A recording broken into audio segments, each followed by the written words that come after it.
جب انسان اپنی موت کو بھول جاتا ہے اور انسان یہ سمجھنے لگتا ہے کہ ہمیشہ آپ کو دنیا میں رہنا ہے، مرنا نہیں ہے، موت کو بھول جانے کی وجہ سے بھی انسان غافل ہو جاتا ہے۔ اسی لیے اللہ تعالیٰ قرآن میں بار بار ہمیں موت کی یاد دلاتا اور فرماتا ہے کل نفس ذائقۃ الموت، میرے بندو ایک نہ ایک دن سے تم سب کو مرنا ہے۔ اینما تکونوا یدرککم الموت ولو کنتم فی بروج مشیدہ، میرے بندو تم جہاں بھی جاؤ گے موت تمہارا پیچھا نہیں چھوڑے گی، موت سے تم نہیں بچ سکتے۔ اور موت ایک ایسی چیز ہے میرے بھائیوں جو انسان کی اوقات اسے بتاتی ہے۔ بڑے سے بڑا کروڑ پتی ارب پتی بھی ایک ایسا ٹائم آتا ہے، موت نوٹ کی گڈی سے آپ زندگی نہیں خرید سکتے، آپ نوٹ کی گڈی سے آپ اپنی سانسوں کو نہیں خرید سکتے۔ جس وقت موت لکھی ہے دنیا کے بڑے سے بڑے ڈاکٹر بھی سر جھکا کے کہیں گے کہ نہیں صاحب اب ان کو ہم بچا نہیں سکتے، ان کی زندگی ہمارے ہاتھ میں نہیں ہے، ان کی موت کا ٹائم آ گیا ہے۔ موت انسان کو اس کی اوقات یاد دلاتی ہے۔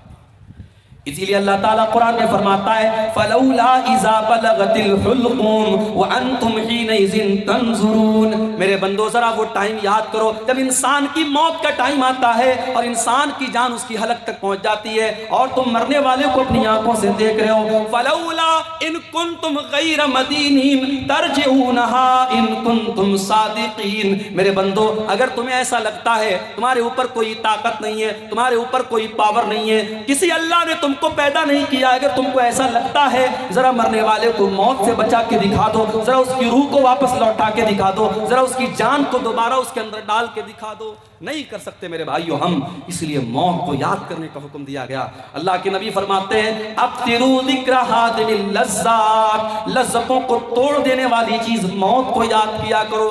عثمان غنی کو دیکھو میرے بھائیو، عثمان غنی جب کسی قبرستان کے پاس سے گزرا کرتے تھے، کسی قبر کو دیکھا کرتے تھے، زار و قطار رونے لگتے تھے۔ پوچھنے والوں نے پوچھا کہ اے عثمان غنی، جنت کی بات آتی آپ روتے نہیں ہیں، جہنم کی بات آتی آپ روتے نہیں ہیں، لیکن قبر کو دیکھ کر کے آپ رونے لگتے ہیں۔ عثمان غنی کہتے ہیں او لوگوں، میں نے اپنے پیارے نبی کو یہ فرماتے ہوئے سنا ہے ان القبر اول منزل من منازل الاخرہ، بے شک یہ قبر آخرت کی پہلی منزل ہے، جس نے اس منزل کو پار کر لیا اس کے لیے آگے کی منزلیں آسان ہیں۔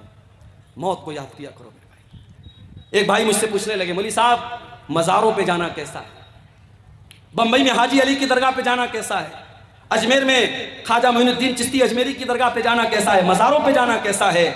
میں نے کہا بھائی قبرستان جانے کی اجازت اس لیے دی گئی ہے تاکہ وہاں موت یاد آئے، اور معاف کرنا مزاروں پہ جا کے موت یاد نہیں آئے گی۔ جہاں عورتوں کا جمگھٹ لگا ہو، جہاں پھول اور مالائیں بک رہی ہوں، جہاں قبروں پر چادریں چڑھ رہی ہوں، اور جہاں شرک ہو رہا ہو، بدعات ہو رہی ہو، خرافات ہو رہی ہو، وہاں پر موت کبھی یاد نہیں آتی۔ اس لیے ایسے شرک کی اڈوں پر جانا بھی ایک مسلمان کو سوٹ نہیں کرتا ہے، ایک موحد کو سوٹ نہیں کرتا ہے، نہیں جانا چاہیے میرے بھائیو۔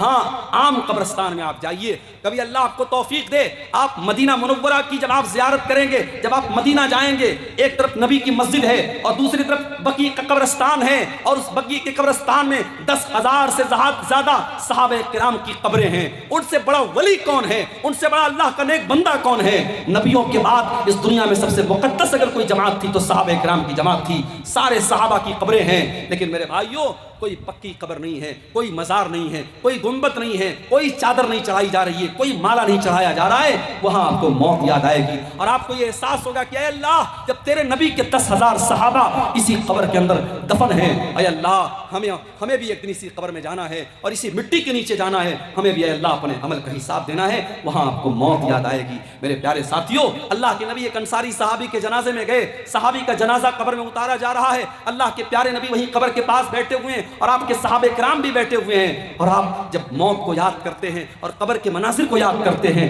ابن ماجہ کے الفاظ ہیں اللہ کے نبی رونے لگتے ہیں، اللہ کے رسول رونے لگتے ہیں، اور آپ جب رونے لگتے ہیں اس قدر روتے ہیں حتی بل السرا، آپ کی داڑھی آنسو سے تر ہو جاتی ہے، اور آپ روتے روتے صحابہ کرام سے کہتے ہیں لمثل ھذا فاعدوا یا اخوانی، اے میرے بھائیو، اے میرے صحابہ، اس قبر کی تیاری کرو، یہاں تم سب کو آنا ہے، اس قبر میں تم کو دفن ہونا ہے، یہاں تم سب کو آنا ہے اور اپنے اپنے عمل کا حساب دینا ہے، اس لیے اے میرے صحابہ تم یہاں کی تیاری کرو۔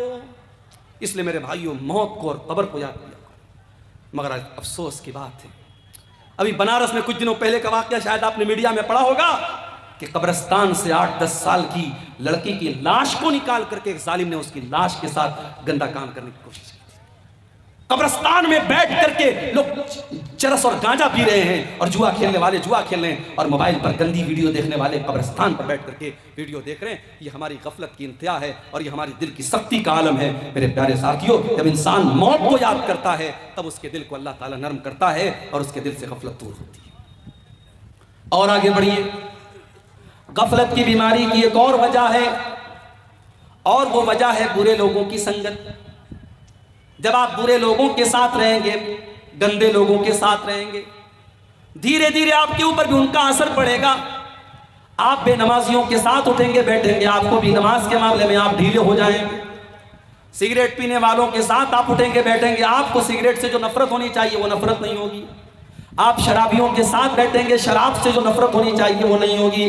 اسی لیے اللہ قرآن میں کہتا ہے یوم یعض الظالم علی یدیہ یقول یا لیتنی اتخذت مع الرسول سبیلا۔ قیامت کے دن ظالم انسان اپنے ہاتھ کو کاٹے گا اور کہے گا اے کاش میں نے رسول کا راستہ اختیار کیا ہوتا، یا ویلتا لیتنی لم اتخذ فلانا خلیلا، اے کاش میں نے فلاں کو اپنا ساتھی نہ بنایا ہوتا، اے کاش میں نے فلاں کو اپنا ساتھی نہ بنایا ہوتا۔ لقد اضلنی عن الذکر بعد اذ جاءنی، اس نے اللہ کے ذکر سے مجھ کو غافل کر دیا۔ میرے پیارے بھائیوں، برے لوگوں کی سنگت آپ کو برا بناتی ہے۔ اسی لیے اللہ کے نبی فرماتے ہیں المرء علی دین خلیلہ، انسان اپنے دوستوں کے دین پر ہوتا ہے۔ جو اس کے دوستوں کا دین ہوتا ہے، جو اس کے دوستوں کا طور طریقہ ہوتا ہے، وہی انسان کا طریقہ ہوتا ہے۔ فَلْيَنْظُرْ أَحَدُكُمْ مَنْ يُخَالِلْ، اس لیے دوستی بہت سوچ سمجھ کے کیا کرو۔ مسلمان لڑکیاں آج فیس بک پر ایسی لڑکیوں سے فرینڈشپ کرتی ہیں جو کافر ہیں، مشرک ہیں، بے دین ہیں، اور وہ کہتی ہے صاحب ہم تو لڑکی ہیں، لڑکی لڑکی سے دوستی کر ہی سکتی ہے۔ معاف کرنا، یہ اصول صحیح نہیں ہے۔ آپ کی لڑکی کسی گرلز کالج میں پڑھ رہی ہے جہاں صرف لڑکیوں کی تعلیم ہو رہی ہے، اور وہاں پہ آپ کی بیٹی ایسی لڑکی کو سہیلی بنا رہی ہے جس کا اسلام سے کوئی تعلق نہیں ہے، جس کے مذہب میں اور جس کے گھر میں کوئی پابندی نہیں ہے، اور جو چار چار لڑکوں سے جس کا چکر چل رہا ہے، اس لڑکی کے ساتھ جب آپ کی برقع پہننے والی اور نقاب پہننے والی بیٹی جب اس لڑکی کے ساتھ اٹھے گی بیٹھے گی اور اس کی سہیلی بنے گی، تو معاف کرنا میرے بھائیوں اور میری بہنوں، اس کا اثر کہیں نہ کہیں آپ کے اوپر پڑے گا۔ بری صحبت سے بھی انسان غفلت کی بیماری میں پڑتا ہے۔ اس لیے اپنے لڑکوں اور لڑکیوں کی دوستی پر بھی نظر رکھو کہ وہ کس سے دوستی کر رہے ہیں۔ اگر برے دوستوں کے ساتھ آپ کا لڑکا یا لڑکی بیٹھ رہا ہے تو اس سے بھی آپ کے گھر میں بہت بڑا بگاڑ آنے کا اندیشہ ہے، اور یہ غفلت کی ایک بہت بڑی وجہ ہے میرے بھائی۔ اور آگے بڑھیے، غفلت کی ایک اور وجہ ہے قرآن کریم کو چھوڑ دینا۔ اللہ کی آخری کتاب قرآن کریم، جس کے اندر اللہ تعالیٰ نے یہ تاثیر رکھی ہے کہ قرآن ہمارے دلوں کو نرم کرتا ہے۔ قرآن کی آیتیں جب بار بار ہم پڑھتے ہیں، سنتے ہیں، اچھے قاری کی آواز میں قرآن کو سنتے ہیں، ہمارا دل نرم ہو جاتا ہے۔ اسی لیے اللہ کے پیارے نبی قرآن کو پڑھا بھی کرتے تھے اور سنا بھی کرتے تھے۔ بخاری کے الفاظ ہیں، اللہ کے پیارے نبی عبداللہ بن مسعود سے کہتے ہیں اے عبداللہ مجھے قرآن پڑھ کے سناؤ۔ عبداللہ بن مسعود کہتے ہیں اللہ کے نبی میں آپ کو قرآن کیسے پڑھ کے سناؤں، قرآن تو آپ ہی کے اوپر نازل ہوا ہے۔ آپ کہتے ہیں عبداللہ آج میں دوسرے کے منہ سے قرآن سننا چاہتا ہوں، ذرا مجھ کو قرآن پڑھ کے سناؤ۔ عبداللہ بن مسعود قرآن پڑھنے لگتے ہیں اور سورہ نساء کی تلاوت کرتے ہیں، اور سورہ نساء کو پڑھتے ہوئے جب عبداللہ بن مسعود قرآن کی آیت پر پہنچتے ہیں فَكَيْفَ إِذَا جِئْنَا مِن كُلِّ أُمَّةٍ بِشَهِيدٍ وَجِئْنَا بِكَ عَلَىٰ هَٰؤُلَاءِ شَهِيدًا، اے نبی اس وقت آپ کا کیا حال ہوگا جب ہر امت میں سے ہم ایک گواہ لائیں گے، اور اے نبی ہم آپ کی امت کے اوپر آپ کو گواہ بنائیں گے۔ جب اللہ کے نبی نے قرآن کی آیت کو سنا، بخاری کے الفاظ ہیں ذرفت عینا، اللہ کے نبی رونے لگے، اور آپ نے کہا عبداللہ بس کرو بس کرو۔ عبداللہ کہتے میں نے نظریں اٹھا کے دیکھا فَإِذَا عَيْنَاهُ تَذْرِفَانِ، اللہ کے نبی کی آنکھوں سے آنسو بہ رہے تھے۔ میرے پیارے بھائیوں، قرآن اللہ کی وہ کتاب ہے لو انزلنا هذا القرآن على جبل لرأيته خاشعا متصدعا من خشية اللہ، اگر اس قرآن کو ہم نے کسی پہاڑ کے اوپر بھی اتارا ہوتا تو پہاڑ بھی اللہ کے خوف سے چور چور ہو جاتا، پہاڑ بھی اللہ کے خوف سے ریزہ ریزہ ہو جاتا۔ انسان کا دل تو گوشت پوست سے بنا ہے، انسان کا دل تو معمولی ہے، انسان کے دل کی کیا اوقات ہے میرے بھائیوں۔ قرآن کی تو یہ تاثیر ہے، قرآن کسی پہاڑ پر بھی اترا ہوتا تو قرآن کے اثر سے پہاڑ بھی چکنا چور ہو جاتا۔ قرآن سے اپنا تعلق مضبوط کرو میرے بھائی۔ اور آگے رمضان کا مہینہ آ رہا ہے، اور رمضان کا مہینہ قرآن کے نزول کا مہینہ ہے، اسی مہینے میں قرآن اترا ہے، اور روزے اور قرآن کے ساتھ بڑا گہرا تعلق ہے۔ اللہ کے نبی فرماتے، بخاری اور مسلم کی روایت ہے کہ قیامت کے دن اللہ کے پاس روزہ بھی چل کے آئے گا اور قرآن بھی چل کے آئے گا، اور روزہ کہے گا اے اللہ منعتہ الطعام والشراب فی النہار، اے اللہ دن کے 14-15 گھنٹے تیرا یہ بندہ بھوکا رہتا تھا، پیاسا رہتا تھا۔ روزہ کہے گا اے اللہ میری تیرے ڈر سے اور میری وجہ سے یہ کھانا اور پانی نہیں کھاتا تھا، پیتا تھا، اے اللہ تو اس کو معاف کر دے، اس کی مغفرت کر دے۔ اور قرآن کہے گا منعتہ النوم باللیل، اے اللہ دنیا رات میں سوئی رہتی تھی، دنیا رات میں عیش کرتی تھی، اے اللہ تیرا یہ بندہ راتوں کو اٹھ کر کے قرآن پڑھا کرتا تھا، تہجد میں قرآن پڑھتا تھا، تلاوت کرتا تھا قرآن کی، قرآن ہمارے لیے سفارش کرے گا۔ میرے بھائیوں اس قرآن سے اپنا تعلق مضبوط کر لو۔ اگر چاہتے ہو کہ دل سے غفلت کی چادر ختم ہو جائے، دل سے غفلت کی لیئر ہٹ جائے اور دل پہ گناہوں کے جو دبے ہیں وہ مٹ جائیں، تو قرآن سے اپنا تعلق مضبوط کر لو۔ اسی لیے آپ دیکھیے کہ قرآن میں اللہ کہتا ہے فَلَا يَتَدَبَّرُونَ الْقُرْآنَ مَا لَا قُلُوبٍ أَقْفَالُهَا، جو لوگ قرآن کے اوپر غور نہیں کرتے ان کے دلوں کے اوپر تالے لگ جاتے ہیں۔ موبائل میں آپ دیکھیے جب موبائل میں لاک لگ جاتا ہے تو جب تک آپ پاسورڈ نہیں ڈالیں گے لاک نہیں کھلے گا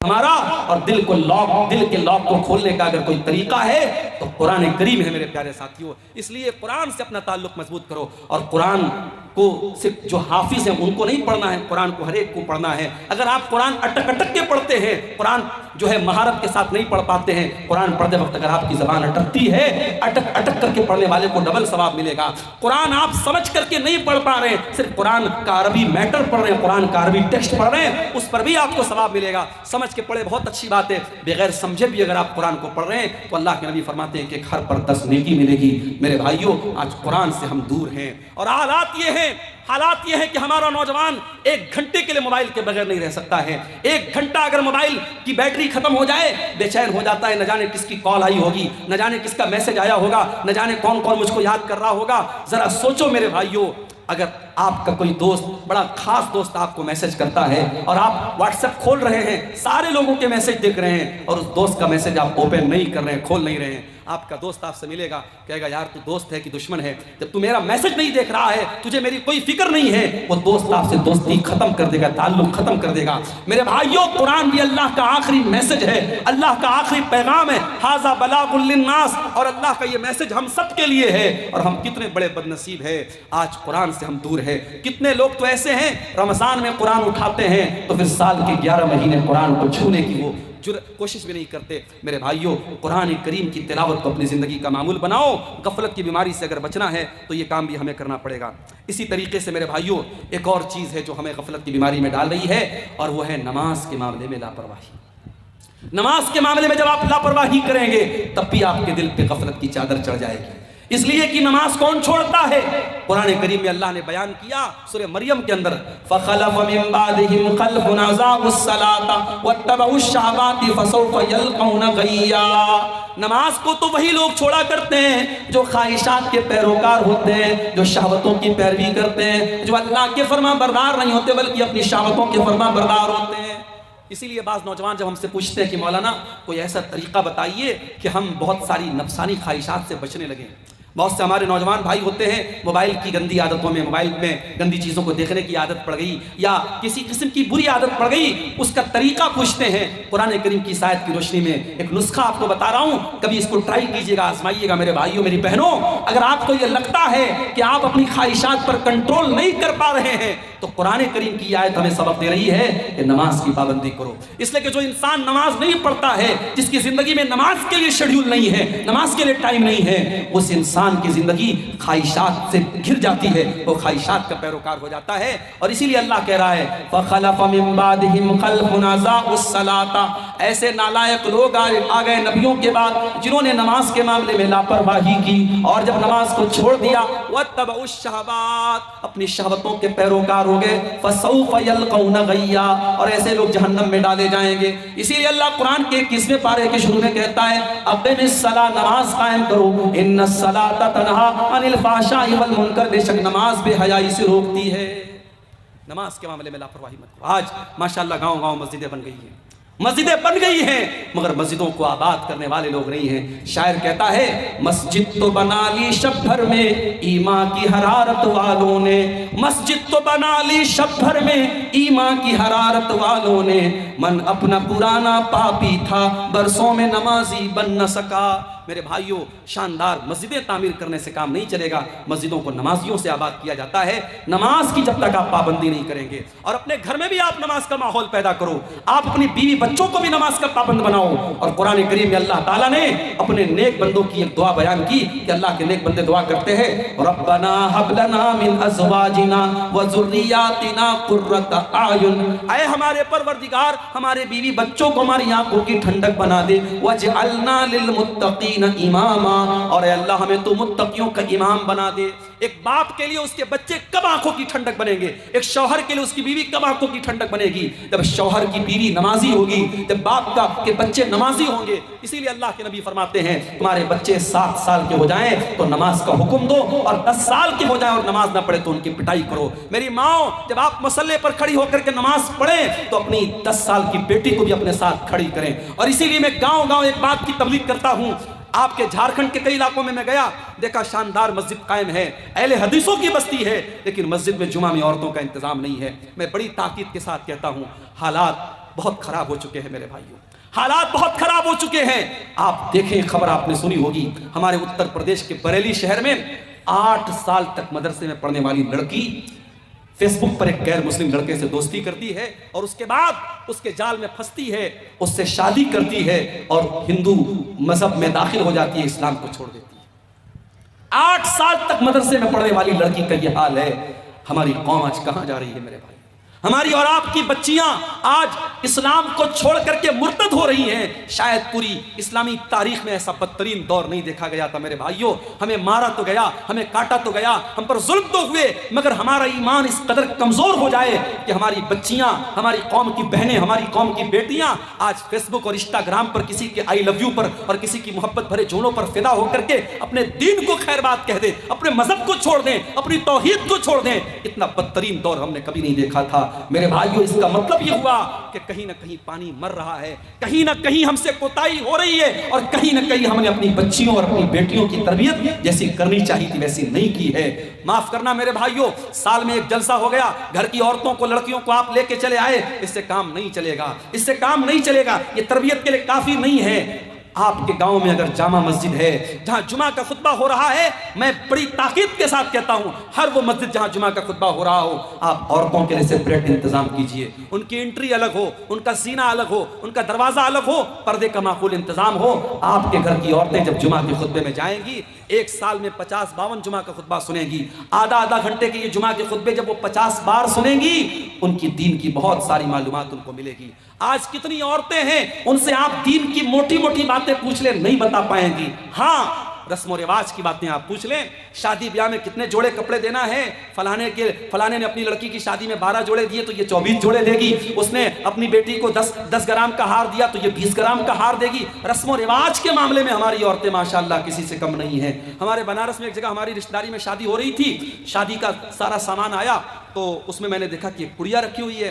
میں نے پوچھا بھائی اس پڑیا میں کیا ہے, تو کہنے لگی یہ سہاگ کی پڑیا ہے, یہ سہاگ کی پڑیا ہے. اور سہاگ کی پڑیا میں کیا ہے, سندور رکھا ہوا ہے, ماتھے کی بندی رکھی ہے. مسلمان عورت کے بھی آج شادی کے موقع پہ سندور اور بندی ان کے یہاں چل رہا ہے. میں نے فوراً منع کیا اور سمجھایا کہ یہ اسلام کا اس سے کوئی تعلق نہیں ہے. اسلام میں عورت کے سہاگ کی کوئی جسمانی نشانی نہیں ہے. عورت کا کہ نکاح کی ایک ہی نشانی ہے, شوہر کے دل میں اس کی محبت, بس. کوئی بندی, کوئی سندور, کوئی منگل سوتر, یہ اسلام میں کوئی سہاگ کی نشانی نہیں ہے. آج یہ شرکیہ اور جاہلانہ چیزیں ہماری ماں بہنوں کے اندر آئی ہیں. میرے بھائیوں, جب تک آپ محنت نہیں کریں گے ان عورتوں کی تبلیغ پر اور کام نہیں کریں گے اپنی لڑکیوں کی دینی تعلیم پر, آپ حالات کو سدھار نہیں سکتے ہیں. پانی بہت سر سے اونچا جا رہا ہے, اور ہمیں اللہ کے نبی کی وہ حدیث یاد آتی ہے. آپ نے قیامت کے پہلے بتایا تھا کہ ایسا دور آئے گا, یبیع دینہ بعرض من الدنیا, دنیا دنیا کے چند ٹکوں کے بدلے میں انسان اپنے دین کا سودا کر لے گا. آج وہ حالات ہم دیکھ رہے ہیں کہ چند ٹکوں کے بدلے میں کتنے لوگ مشرک ہو رہے ہیں, منافق ہو رہے ہیں, کتنے لوگ داڑھی رکھ کر کے, کرتا پہن کر کے, ٹوپی لگا کر کے آج نیوز چینل پر آ کر کے, ٹی وی چینل پر آ کر کے اللہ کے بارے میں اناپ شناپ بک رہے ہیں, اسلام کے بارے میں الٹی سیدھی چیزیں بک رہے ہیں اور شرکیہ نعرے اپنی زبان سے نکال رہے ہیں. یہ ایمان کی کمزوری کا دور ہے میرے بھائیوں, یہ فطروں کا دور ہے. اپنے بچوں کی تربیت پر توجہ دو, خود بھی نماز کی پابندی کرو اور ان کو بھی نماز کا پابند بناؤ. یاد کرو ابراہیم خلیل اللہ کو, جب اپنے لخت جگر اسماعیل کو اور اپنی بیوی ہاجرہ کو جب مکہ میں چھوڑ کے جا رہے تھے, اور وہ مکہ کوئی آج کا مکہ نہیں تھا جہاں اتنا بڑا ٹاور, کلاک ٹاور موجود ہے اور بڑی بڑی بلڈنگیں موجود ہے. وہ مکہ ایسا مکہ تھا کہ بے آب ہو گیا سرزمین تھی, نہ پانی کا ایک قطرہ تھا, نہ اناج کا ایک دانہ تھا. اس مکہ میں جب چھوڑ کے جا رہے تھے, ابراہیم کیا دعا کرتے ہیں, ربنا انی اسکنت من ذریتی بواد غیر ذی زرع عند بیتک المحرم ربنا لیقیموا الصلاۃ. اے پروردگار, اپنے بیوی بچے کو اس بے آب ہو گیا سرزمین میں چھوڑ کے جا رہا ہوں, ربنا لیقیموا الصلاۃ, اے اللہ تو توفیق دے ان کو یہ نماز قائم کریں. ابراہیم کو چنتا ہے اپنے بچوں کے نماز قائم کرنے کی. میرے پیارے بھائیوں, آپ کو کیوں چنتا نہیں ہے, آپ کو کیوں فکر نہیں ہے؟ آپ گھومنے جاتے ہیں, بچوں کو لے کے جاتے ہیں, ہوٹل میں کھانا کھاتے ہیں, بچوں کو لے کے کھانا کھاتے ہیں, بیوی کو لے کے کھانا کھاتے ہیں. کیا آپ یہ گوارا کریں گے, کیا آپ یہ پسند کریں گے کہ آپ تو جنت میں چلے جائیں اور آپ کی بیوی جہنم میں چلی جائے, آپ کے بچے جہنم کی آگ میں جلیں؟ میرے بھائیوں, ہم کبھی یہ پسند نہ کریں گے. اسی لیے اللہ قرآن میں بار بار کہتا ہے, قوا انفسکم واہلیکم نارا, اے ایمان والو اپنے آپ اور اپنے گھر والوں کو جہنم کی آگ سے بچاؤ, جہنم کی آگ سے بچاؤ. جس پریوار سے آپ محبت کرتے ہیں اسے جہنم کی آگ میں جلتا ہوا نہیں دیکھ سکتے. اسی لیے جب آپ رات میں تہجد کے لیے اٹھے تو اپنی محترمہ کو بھی اٹھائیں کہ چلو اٹھو تم پڑھو.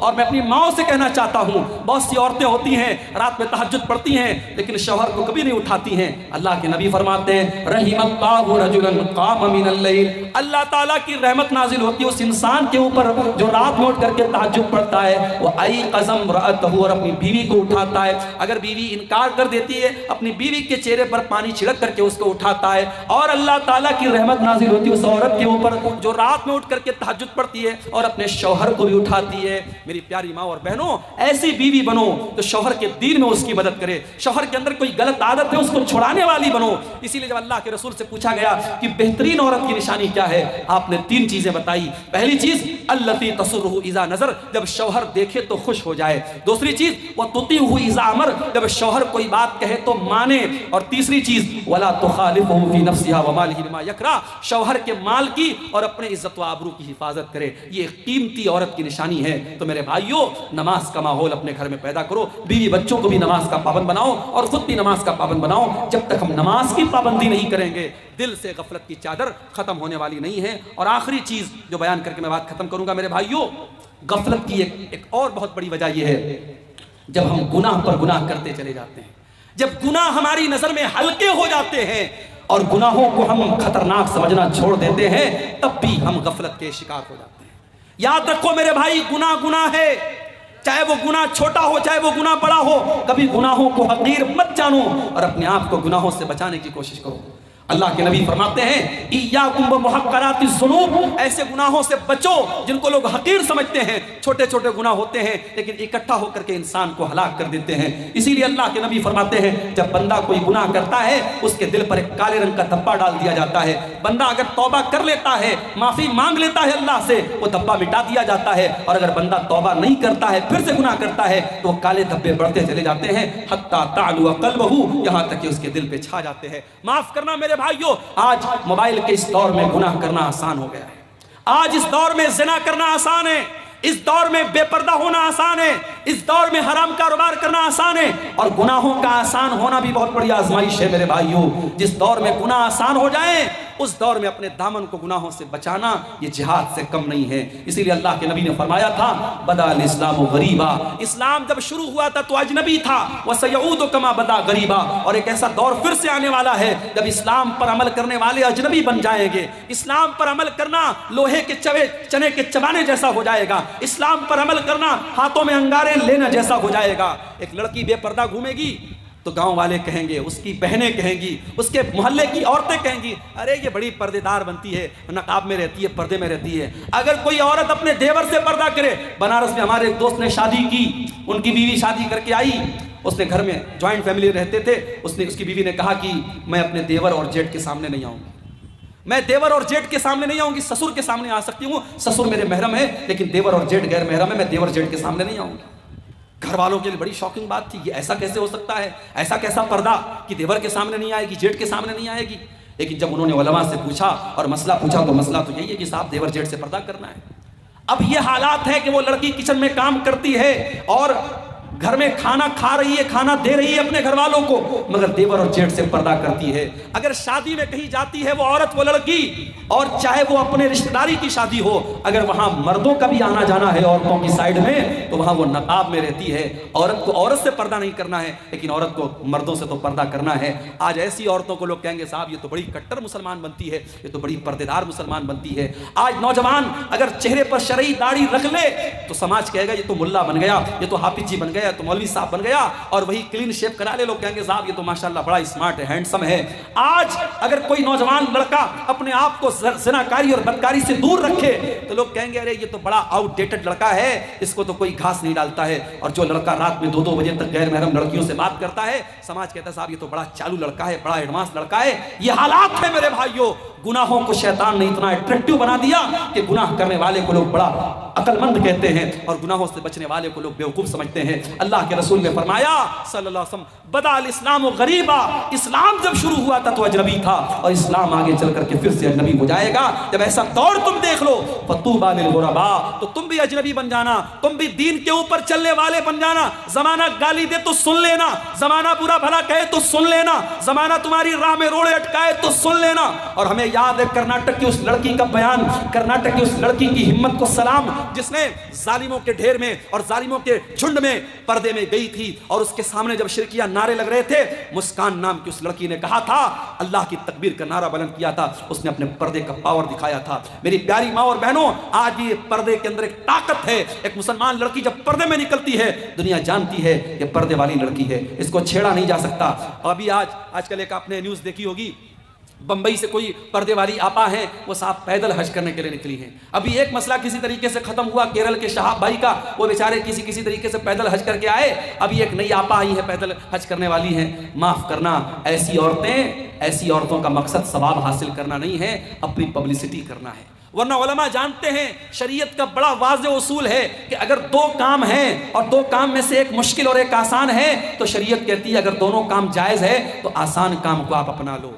اگر آپ کو نماز پڑھنی ہے اور ٹھنڈی چھاؤں بھی موجود ہے اور کڑی دھوپ بھی ہے تو کڑی دھوپ میں کھڑے ہو کر کے نماز پڑھنا کوئی ثواب کا کام نہیں، آپ ٹھنڈی چھاؤں میں کھڑے ہو کر کے نماز پڑھیے۔ اگر مسجد میں پنکھا ہے اور پنکھا چلا کر کے آپ نماز پڑھ سکتے ہیں تو کوئی ضرورت نہیں کہ آپ پسینہ کھائیں۔ اگر ہوائی جہاز کا انتظام ہے اور آپ 4 گھنٹے میں آپ جو ہے جھارکھنڈ سے رانچی سے آپ جدہ پہنچ سکتے ہیں اور آپ پٹنہ سے جدہ پہنچ سکتے ہیں تو کوئی ضرورت نہیں ہے آپ پیدل آپ حج کرنے کے لیے نکلیں اور دنیا کے اندر پبلسٹی کریں۔ آج دین کو پبلسٹی کا بھی ایک ذریعہ بنا دیا گیا ہے۔ میرے بھائیوں، آج حالات یہ ہیں، ممبئی کے ایک بہت بڑے کاروباری، ممبئی اور گجرات کے ایک بہت بڑے کاروباری فیملی میں شادی ہونے والی ہے۔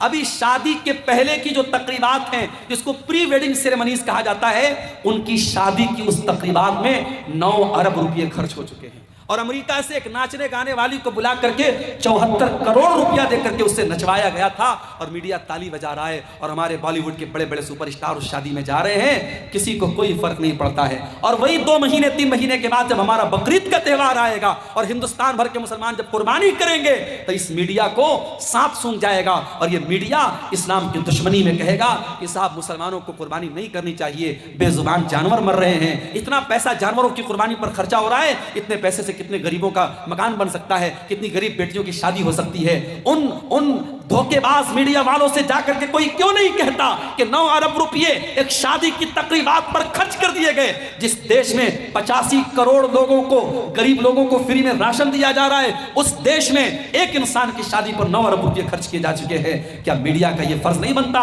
کہ وہ اس پر بھی لوگوں کو جاگروک کرے کہ اس 9 ارب روپے سے بہت سارے غریبوں کے کام ہو سکتے تھے؟ میرے پیارے ساتھیوں، اصل چیز یہ ہے لوگ اسلام کے دشمن بنے ہوئے ہیں، اسلام کو مٹانے کی بہت ساری پلاننگ ہو رہی ہے، مگر یاد رکھو اسلام کی فطرت میں قدرت نے لچک دی ہے اتنا ہی یہ ابھرے گا جتنا کہ دباؤ گے۔ اسلام اللہ کا وہ چراغ ہے جسے بجھایا نہیں جا سکتا ہے۔ نور خدا ہے کفر کی حرکت پہ خندزن، پھونکوں سے یہ چراغ بجھایا نہ جائے گا۔ انشاءاللہ اسلام کل بھی تھا اور آج بھی ہے اور قیامت کی صبح تک باقی رہے گا۔ ہماری ذمہ داری یہ ہے کہ ہم اپنے دلوں کو غفلت سے دور کریں میرے بھائیوں، اور جو چیزیں میں نے بتائی ہیں ان اسباب کو دور کر کے ہم اپنے دلوں کی غفلت کو دور کر سکتے ہیں۔ اور اگر ہم نہیں کریں گے تو یاد رکھو پھر حالات وہی ہوں گے کہ حرم میں بیٹھ کر بھی لوگ موبائل پر ویڈیو گیم کھیلیں گے، اور رمضان کے مقدس مہینے میں بھی لوگ بے حرمتی کریں گے۔ اور آج آپ دیکھ لیں کہ اس غفلت کی بیماری نے آج ہم کو کہاں لا کے کھڑا کر دیا ہے۔ میرے بھائیوں میں گزارش کرتا ہوں آپ سب سے کہ ہم سب اپنے دلوں کو ٹٹولیں اور اپنی غفلت کی دور کریں۔